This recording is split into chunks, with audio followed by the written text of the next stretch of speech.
Hello and welcome to Health Live at Seniors Today. We're delighted to have here once again.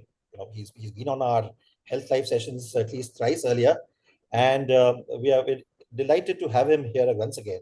Dr. Rajesh Dharia, who is a senior orthopedic surgeon based in Mumbai, and he's going to be talking about hip replacement for seniors.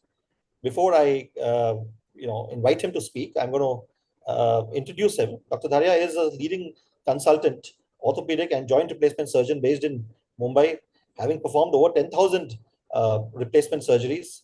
An award-winning doctor, Dr. Dharia is trained in Mumbai, UK, Germany, the US, Japan, and Australia.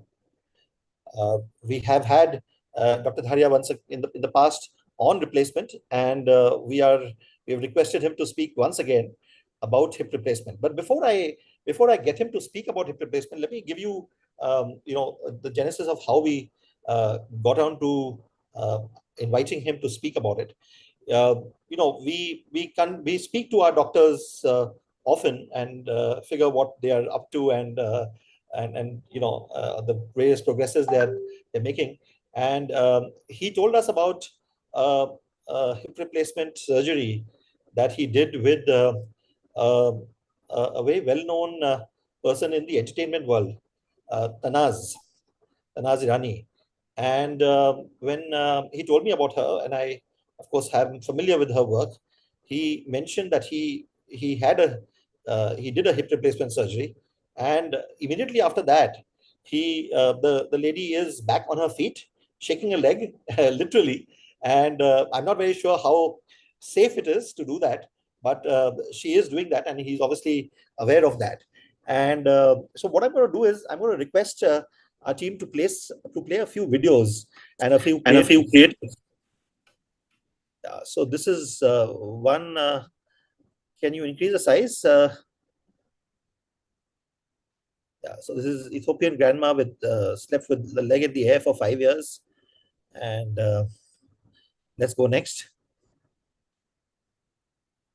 And this is Tanaz Karim. She is Tanaz Irani. She she has with a walking stick, she was moving around, and now she is on her road to recovery, and she is shaking a leg, if I might say. And she is as we know, very well known for her popular TV shows with dance and reality shows, and so it's good to see. Then there is a 100-year-old who gets a broken hip repaired, and that is on a rings in her birthday, and that Dr. Dharia was associated with. And what else? We have a video as well, Feroz?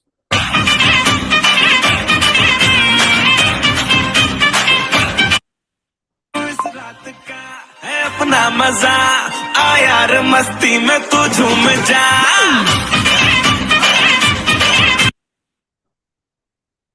माना कि मुश्किल है सफर पर सुनो मुसाफिर Starting now, there's no room left for wandering. Got a new vision of yourself, and she's who you wanna be.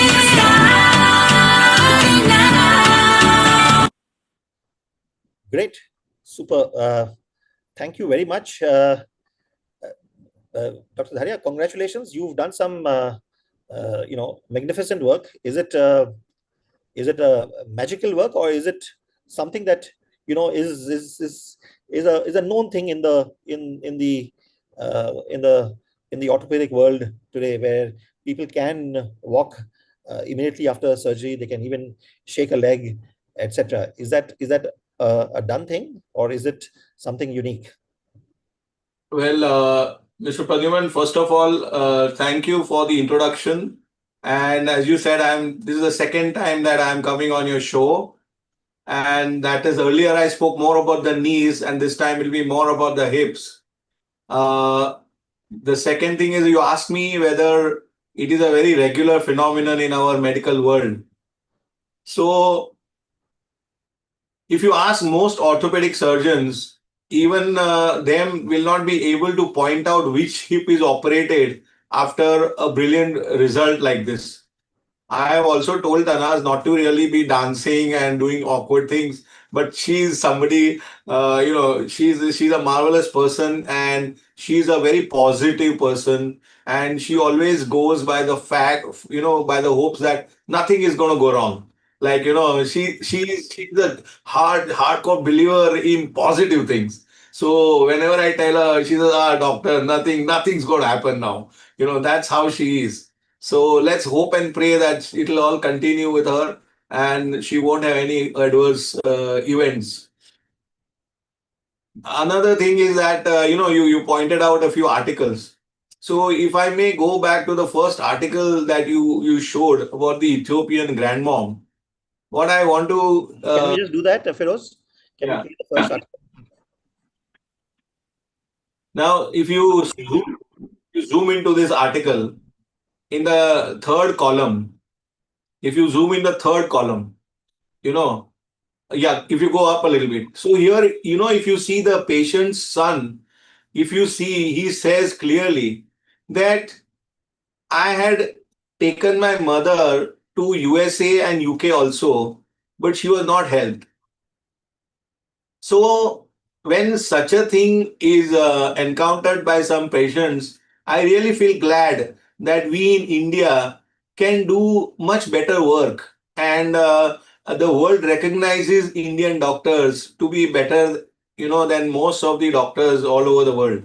So this lady had a very bad hip, and the hip she wasn't able to straighten her hip. It was bent to 90 degrees, and she was in a wheelchair all the time. And fortunately, now India and especially Bombay has been established as a medical tourism place, and people from the world, they travel, and I was able to offer her a fantastic result. So as immediately after I did the surgery, she was able to stand up, she was no longer on the wheelchair. So next day we could make, the hip was so bad, and I did it by a special approach, and we were able to make her stand, and she went home very happily. And this was most of the surgeries that I do are very job satisfying for me, because I can render an excellent result. So that is the most, that is, and after some stage, this is what is important for us doctors. If you see the other article where it shows that a 102-year-old was operated, if you can please go back to it. And if you zoom onto it, yeah, if you see this article, I performed this surgery at Saifi Hospital. So this guy, he was 102, and the entire family was totally against any form of surgery. And 102 years old, obviously, our Indian mentality is such that even beyond 75, 80, people are very reluctant to undergo any surgery. So 102, he asked me, doctor, what is the guarantee that he will be all right? So I didn't have any answers for such patients. But fortunately, and most of the times, these hip surgeries, hip fractures, they are mandatory surgeries.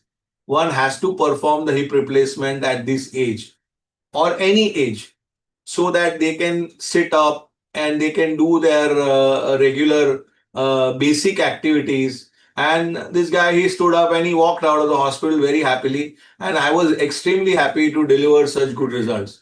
I mean, some of these get into the media, some of them don't. I have also done 110 and I've done 114 also. Some of them get onto the media, some of them don't. But the idea is that whenever these patients, they do come, it is mandatory that surgery should be done. So many times there are patients who come to me and ask me, doctor, is it a good age to perform surgery?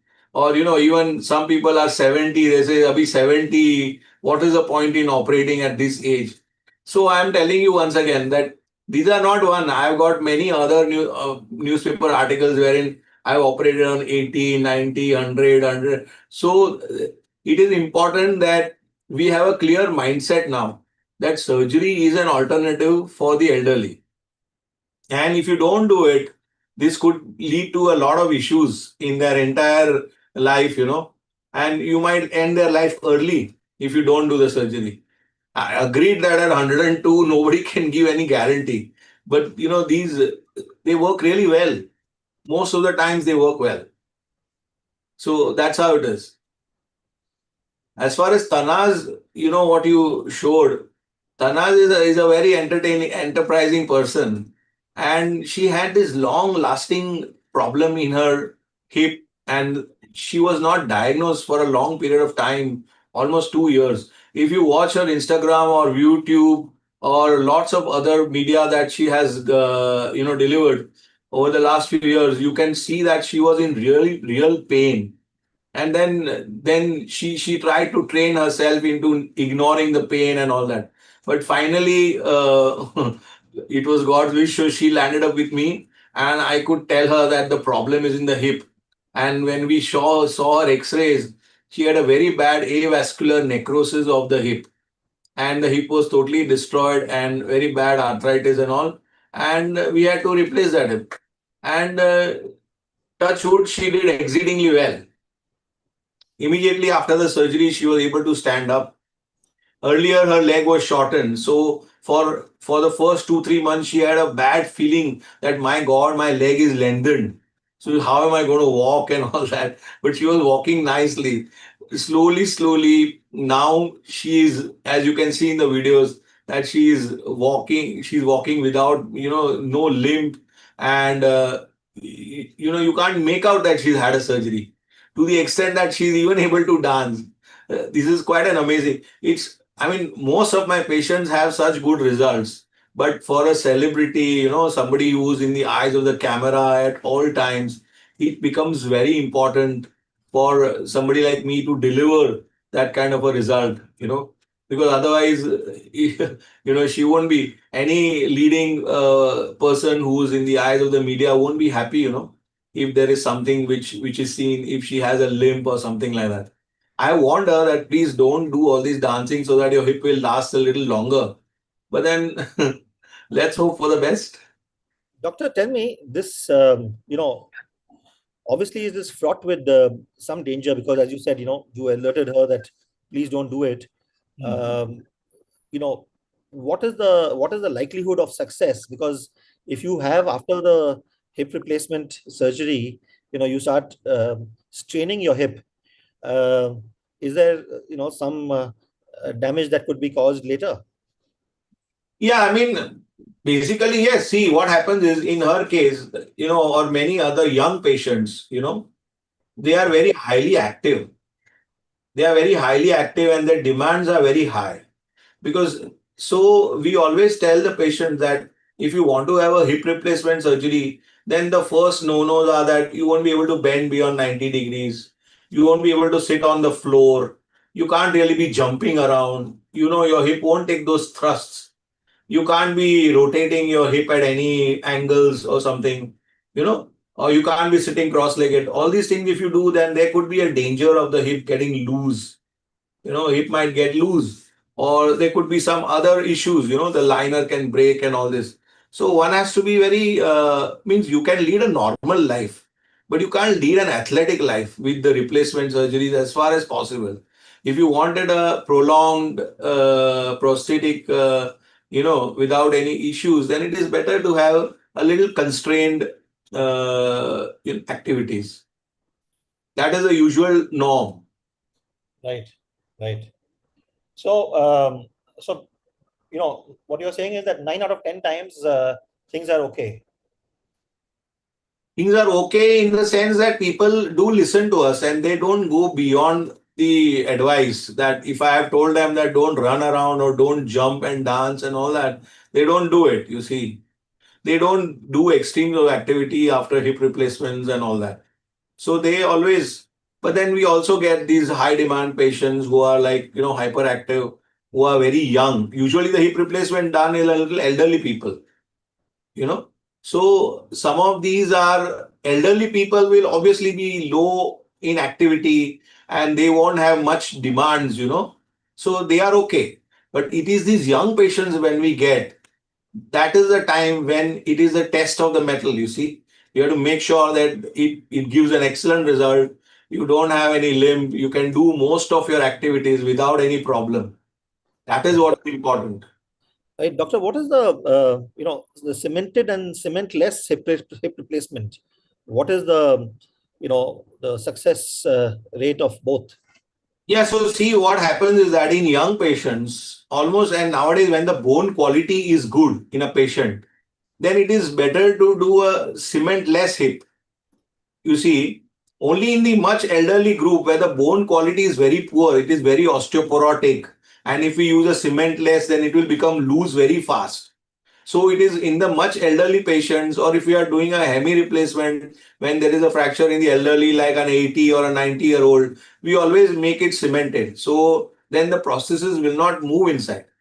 Because an uncemented prosthesis which we put, like in the young patients, it will take time to get cemented. It will to not cemented. I mean, it will take time to get incorporated into the bone. So for that much time, the patient really has to be careful and make sure that there is incorporation of the prosthesis inside the bone. So the bone quality also has to be good. So the selection of cemented and cementless is important. In the earlier days, when John Charnley in 61, when he, in those days when he started doing this hip replacement and low friction, that time it was only cemented. So even for young patients, he used to do cemented hips only. But it is a recent, like over the period of years, he never thought that if there is a problem, how he will remove. So over the period of years, after having 20 years, 25 years of hip, or after failing, when the hip became loose, everybody found out that it is a hell of a problem to remove all those cement which is from inside that bony canal and then replacing it with another prosthesis. So people felt that it is better that you do uncemented hips. So if there's any failure, we can remove that hip and then put another hip. So So that is, similar with metal versus plastic, and ceramic, it's yeah. the same theory which pertains to that. Now, this what you are talking on metal and ceramic and plastic, that is the coefficient of friction. So the wear. So what happens is that after putting plastic, the wear rate is say 0.15 per year, per year. Whereas in ceramic, the wear rate is 0.002 per year. So the wear, I mean, the wear and tear as we are performing regular activities, there is wear at the liner. So if the wear out is fast, then we'll have to revise it faster. So in young patients, and those who are affording, we always prefer to put ceramic because the wear rate is very low. Only thing is ceramic is a little expensive. It's So not what is the cost involved? the ceramic. If you put the ceramic both sides, ceramic metal and head and ceramic liner, then the difference is it goes to 50, 70, 80,000, a little more sometimes. Okay, but if you are using metal on plastic, then it can be a little cheaper. And again, the cemented ones are much cheaper. The cementless ones are a little more expensive. That is how it is. So what is the basic cost? As in, you mentioned about the increase, but What happens is that in India, we have a plethora of companies, wherein there are imported companies and then we have Indian companies also now which are manufacturing these joints. So these local made prostheses which are there, sometimes there could be failures of loading, unloading. So nowadays, what I feel logically is that patients who are like 85, 90, or very old patients, where we know that the activity level is not going to be there very high, we can safely use the Indian implants because we are not expecting them to last for 15, 20 years, something like that. But younger patients, who are little less and we expect them to live longer and the process to perform, or if the patient is affluent and they want the best, then obviously we go for the imported implants, which are a little more dearer than the locally made implants. That is how we do. And as far as possible, I always go for the imported ones because they have a little bit more standardized protocols in their manufacturing. and are these covered by insurance? Yeah, they are all covered by insurance. All the processes are covered by insurance. There is no problem at all. It goes in the heading of medical materials. So the total amount is done by the insurance company. So it is perfectly fine. as far as the hip. If you're using a ceramic, yes. The problem is that only like in the knee, there is a lot of standardization where the government has given certain fixed protocol, fixed pricing for the implants for the knee. So for revisions, we are not able to use all that. All the revisions are problem because still the standardization of the amount of funds to be given for these by insurance companies is not done. Right. Some of these cases we can have issues. But overall, the success rate is good. The success rate of hip of all the replacements is very good actually. For the knee, it is almost 96 without robots. And now with the robotic companies selling and they are trying to say that we might get it more, it is not possible. But the robots are selling in a big way. I mean, majority of my patients, because I've been doing it for so many years now, they have been done without robots. And now with the advent of robots, if the patient really wants a robot to be involved, yes, then we do involve the robots. So that is how we do it. Right. Do we have any questions from the audience? 1 second. We have. Sorry.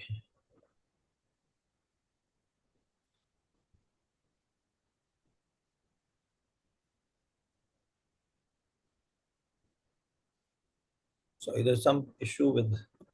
Yeah, but most of the things what you have, I think you have asked me very pertinent questions about hip replacement surgery.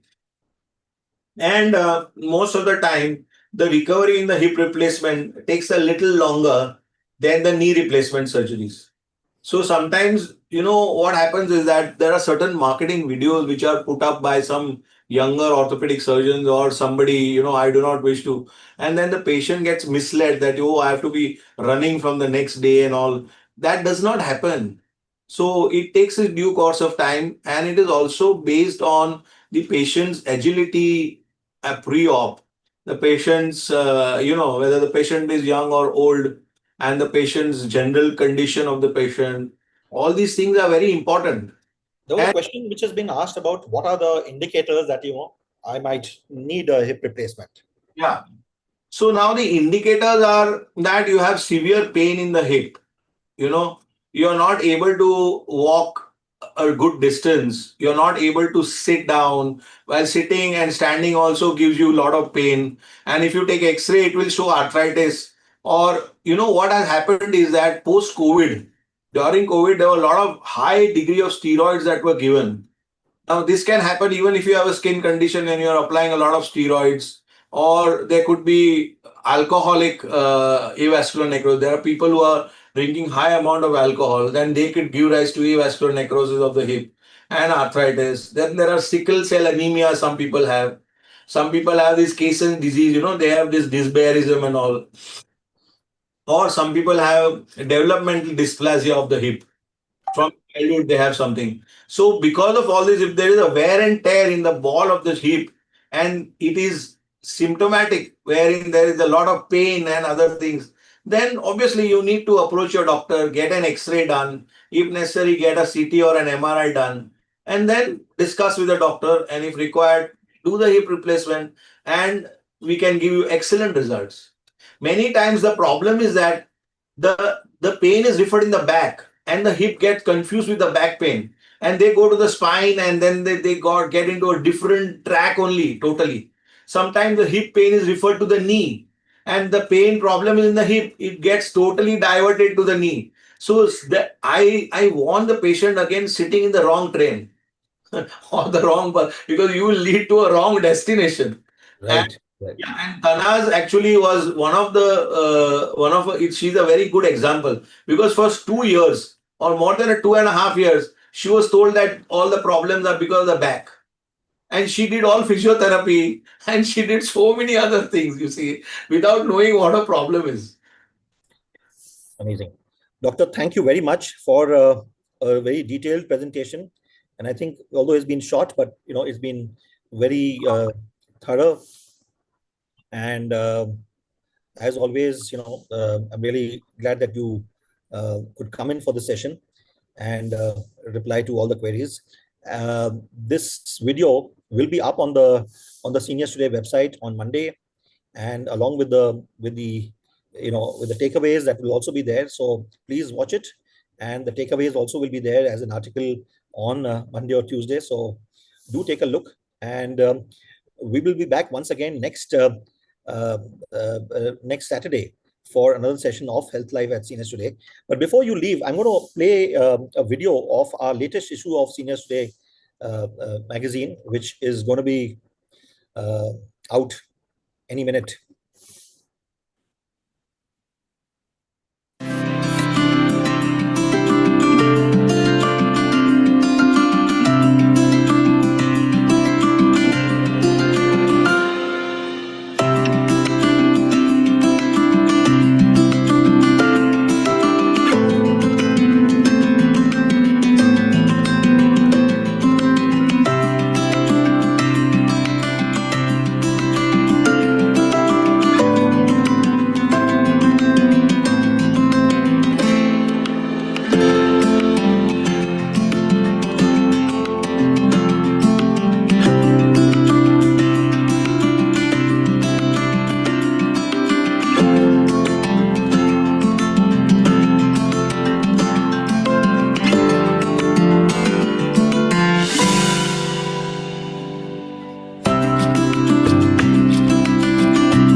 Great. We had good fun putting this together. And do take a look at the Seniors Today magazine on our website. It's free of cost, free to access. So do take a look. Thank you very much. Thank you once again, Dr. Rajesh Dharia, for being here. And thank you to all of you. We will be back again next Saturday at 5 p.m. Thank you. Thank you. Thank you, Mr. Pradyuman, for having me over. And I hope most of the queries would be answered.